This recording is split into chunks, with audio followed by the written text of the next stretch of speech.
You're listening to Combat Radio with Ethan Dettenmeyer, right here on LA Talk Radio. We're just going to have to get this show started. Welcome to another episode of Combat Radio. Actually, lots of interesting announcements, including a convention appearance at PopCon that we're about to do. With me to start the show is Mr. Mark Ryan, the big robot, better known as Bumblebee to the kids. How are you, Mark? Hey. I'm damned fine this morning. How are you? Look at these guys. Looking at the group. We're just going to do a tiny little thing known as a radio show. I hope nobody minds. You guys are out there going, hey, man, it's cooler out here in the green room than it is actually in the booth doing the show with Ethan. You need to grow a beard. Do I? You need to grow a beard. Would that make me cooler? Yeah, something like that. He's got a semi-beard. He's got a semi-beard going at the moment. Welcome back, our friend Adrian Paul. Good morning. How are you? How are you? Looking very fit and fine and feisty this morning. Clear-eyed. Fit, fine, and feisty. I'm the 3X. Bushy-tailed. Just as well as those 3X, clear-eyed. Right? Bushy-tailed. Don't tell anybody I got a tail. Adrian, as many of you may know, came to fame with many things. Highlander, the Highlander series, several movies, War of the Worlds, Dark Shadows, and most notably, probably recently, the Peace Fund, which we'll get to in a minute. And also involved in today's episode. Did you get that fixed? Are you okay with that? Go ahead. You can. No. What do you need? Up? Here. Oh, I don't want to break this right in the beginning. We'll just chat. James has broken the too high. He's been here 2 minutes. How's that? Perfect. He's being adjusted in the studio as we speak. That's James Liu. You know James Liu from everything from Inception to Pirates of the Caribbean to The Last Samurai to the movie he directed, 18 Fingers of Death, to Big Trouble in Little China, where he thrashed everyone. Hey, man, what's up with this dude? Isn't that your line when Kurt Russell says, any of these dudes savvy English? Yeah, that was my one good line there. When he's got the gun and says, this makes you feel better, like Dirty Harry or something. So anyway, James Liu's in with us, and we're going to try not to bust the place up before this episode of Combat Radio. So tell me, how many years is it, James? All right, let's leave it at that. It was. I looked at you when you came in. You got the mustache, your hair's shorter now. Right, and I'm like, I know this dude. I was on the phone, admittedly. Did you guys work together? Well, no, we never. We actually met in Vancouver. Well, I was coordinating the Crow, the TV series. That's right, yeah. And I was there. It was a martial art event. Yeah, what was it? We did.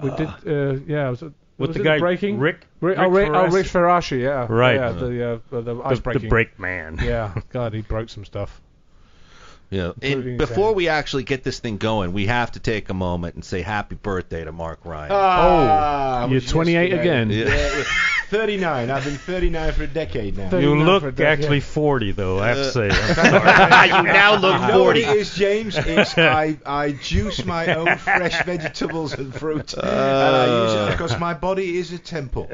Whose temple? Adrian's been with me when we've been in New Zealand, and I have partaken of much fresh libacious fruit squeezed into a bottle of wine on more than one occasion. Well, that's fruit.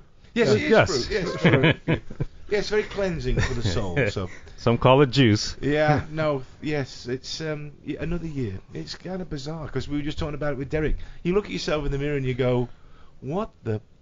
You know what I mean? What inside? Nothing changes. I'm still this soul that I always was. But you just kind of look at yourself and go, "What happened?" I just came from a chiropractic appointment, and I was just discussing age with him. He said, there is a group of people in the world that don't understand what middle age is, and it's a culture because they say, well, middle age is basically based on when you're going to die. So if you don't know when you're going to die, you don't really know when your middle age is. But because of Western society says I'm in middle age, we mentally think ourselves of being in middle age, therefore we get older quicker.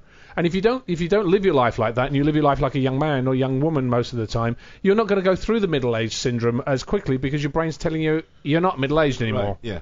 Perfect. So that's my excuse. That's why I never grow up. Yeah, but you've looked the same in the 15 years I've known you. You have not aged. And I don't know what the secret is. I mean, Adrian acts like he's 10 years old most of the time. This guy looks better. Thank you. Oh, here we go. Here's $50. Okay, here's the bucks. In good shape. Good thing this is radio. It is mental. It's definitely a mental attitudinal thing. There's no doubt about it. But that is so true. If you're going to die at 60, 30, you're middle aged. Exactly. What is middle age? Yeah. And I think a lot of disease is mental. My ex. My wife's grandmother, basically, she was always saying, "Oh, I got this wrong. I'm gonna have cancer. I'm gonna have cancer. I got this wrong." She was taking all these pills, and she didn't need the pills, but eventually she got cancer. But she didn't have it. Are you She saying didn't that's a need it. psychological thing? I think a lot of things are psychological. If you think about your brain is actually it triggers an electrical impulse. Everything you move on your hand in your thought is an electrical impulse, as are your hands and everything you do. Therefore, thoughts are electrical impulses. If you put bad thoughts into your body, it's going to destroy or create certain things in your body that are not necessarily need to be there.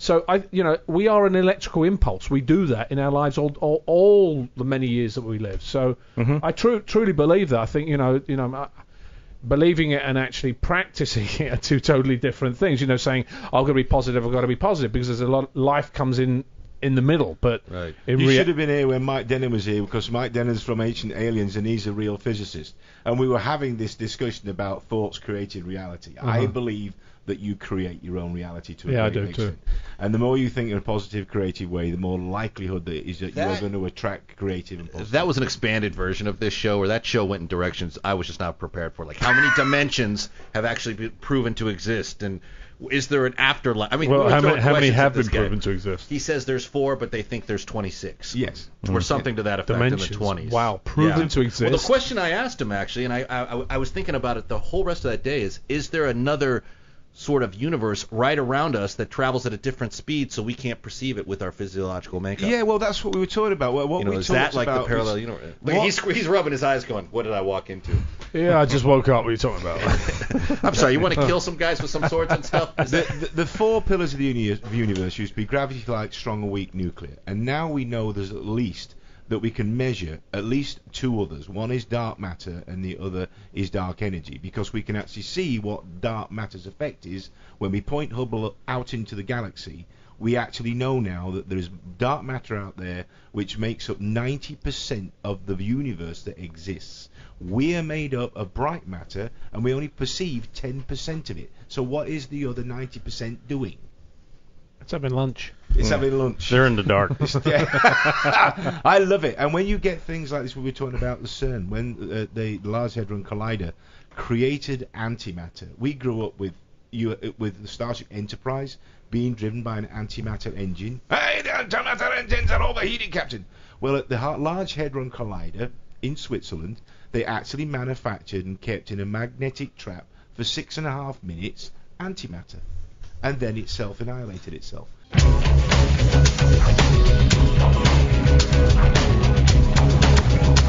You're listening to Combat Radio with Ethan Dettenmeyer, right here on LA Talk Radio.